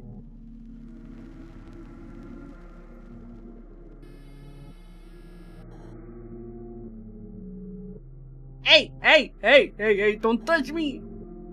Oh god.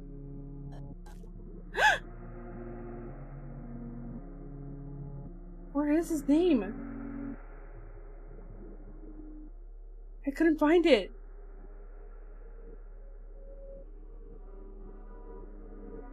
Child, wake up.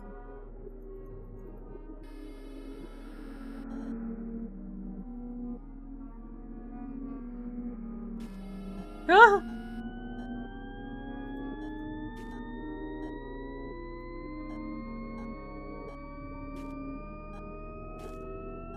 Where is it? Where is it?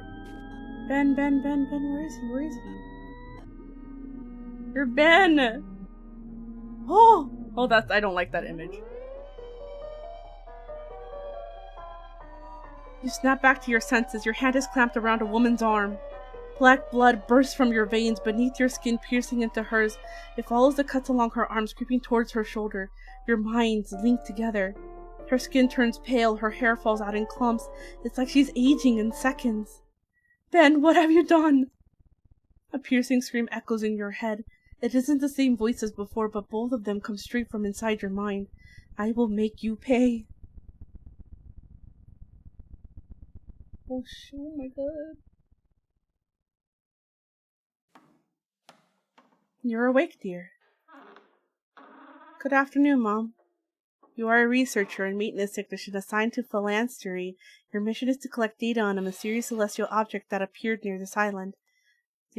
The object's surface was pitch black and emitted an intense magnetic field and radiated massive amounts of thermal energy. Hours after its descent, it vanished without a trace, all monitoring signals lost.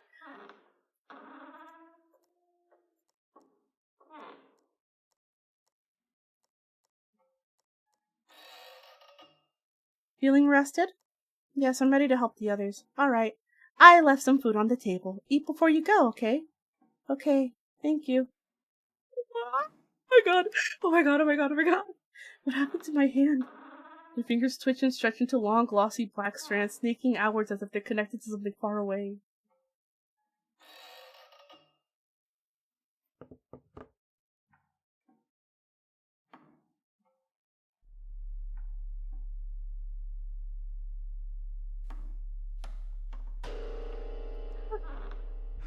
Oh my god. Ben, where are you trying to run? I have to get past her, I have to. Otherwise I'm going to die. Oh my god, she's stopping me.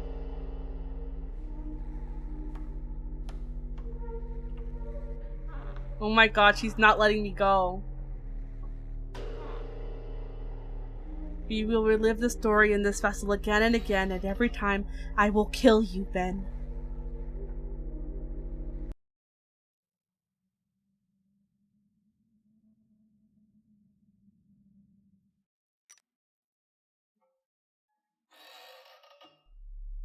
I wonder if I turn here and then I run.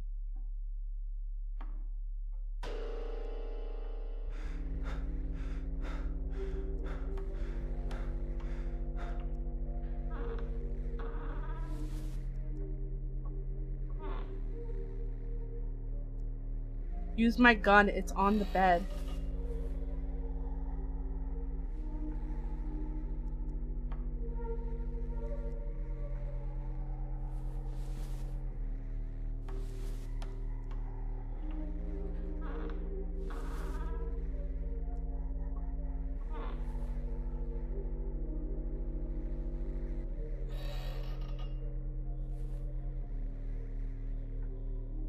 There is no gun.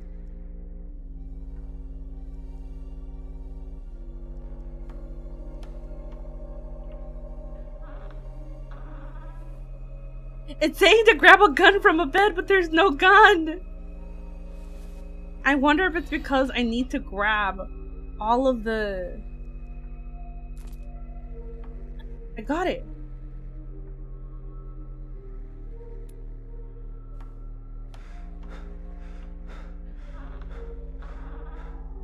Shoot him!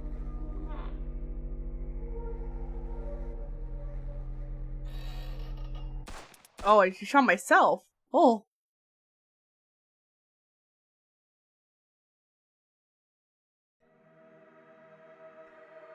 Survivor located. Scanning pupils. Identity confirmed. Unit 2002. Benoit. Can you speak? He's conscious. Dramatic avulsion at the left elbow joint. There's a charred humanoid remnant ahead. Detecting a copper magnetic field. Exercise caution.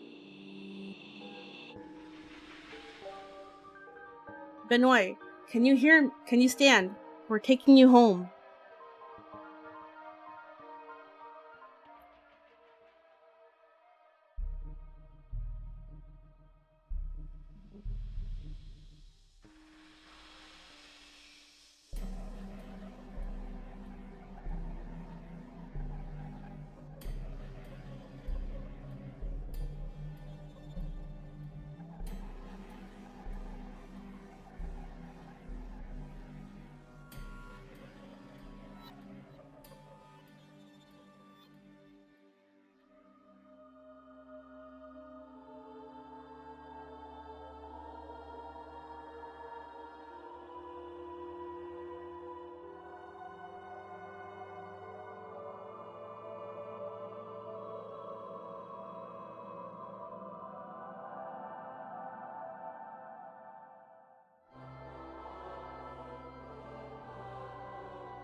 1 month later. Oh my god.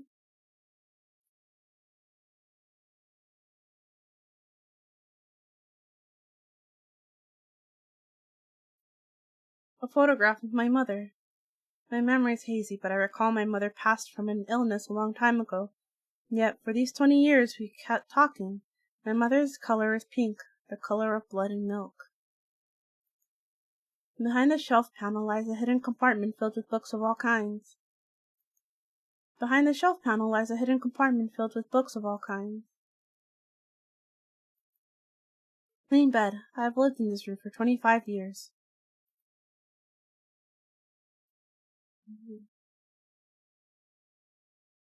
Just turn me back.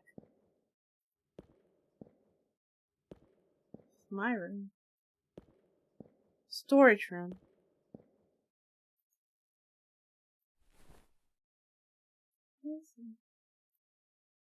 Oh, I'm gonna cry. I'm gonna cry. My god, puppies! The basket is placed in for disposal zone. It means that when phalanstery is shut down and the day is coming soon, these puppies will likely be euthanized. The puppies huddle together, whimpering pitifully. Oh, their markings. They could be Num Num's kin.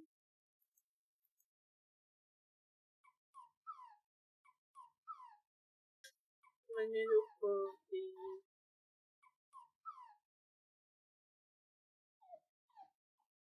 Lumps form in my throat. I lower the cover back down. Nanake the root, a renowned botanist and one of the core designers behind the Ultraseed self-cloning propagation system. Born into poverty, she rose through her own efforts to the pinnacle of the scientific community, later donating much of her wealth to the construction of phalanstery. Her knowledge and contributions will transcend time and space, forever preserved within phalanstery. The largest frame in the center is packaged with portraits, workers, teachers, doctors. The slogan beneath them reads, "A salute to every great builder from the 1990s to the 2098. The C family. Shabao, an influential engineer, and Chia, a neuroscientist, they met and fell in love in the most advanced city in the southern hemisphere. In their careers, they dedicated themselves to research on neurosignal transduction, overcome countless challenges together. They rose to the pinnacle of their fields and went on to provide critical funding and technical support for the phalanstery project. In the first official transfer, they stepped into the energy fields with their daughter, Claire, beginning their eternal new life within the true phalanstery.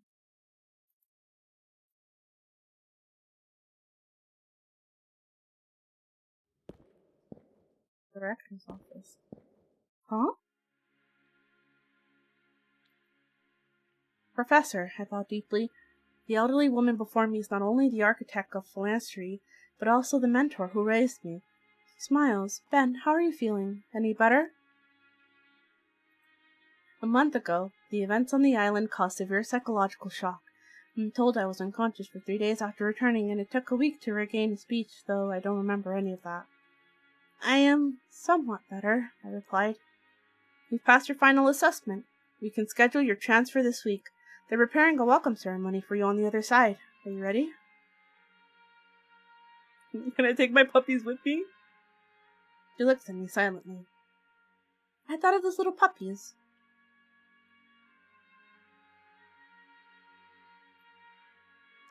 She looks unsurprised. Somehow I thought you might say that. You have a rich mind, Ben, different from the other children. She rubs the bridge of her nose. The final wave of transfers is imminent after that, and there will be no living souls left in phalanstery. You must leave, and that you're on your own. Is that acceptable?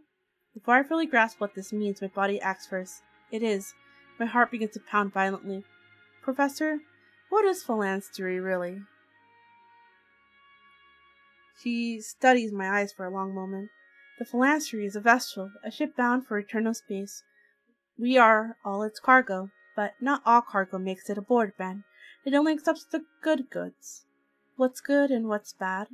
The field is the world. The world seed stands for the children of the kingdom, and the bad seed for the children of the evil one. He suddenly begins reciting from the Gospel of Matthew. And the Cockspur? Cockspur? I saw it in a Bible once. Before I can finish, I suddenly understand the field is not my world. I'm not entering the terminal. Good, she smiles. Goodbye, Ben. Goodbye, Professor.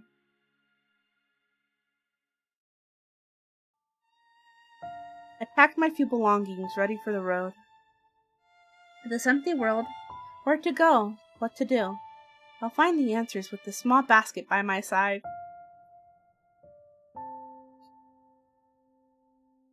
Thank you to the other consciousness inside of me. Goodbye.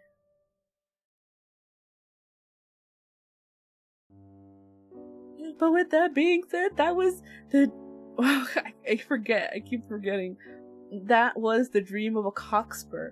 Honestly, I got confused at some points because it's like it felt like there was a lot going on and a lot of like background and lore and all of this stuff building, and some of it did go over my head, but I think overall the whole story and the narrative of it was just really, really good. I really liked it. The parts that I did pick up, I really enjoyed. It was great.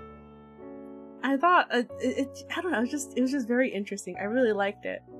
Though some of the characters just didn't get like any real like I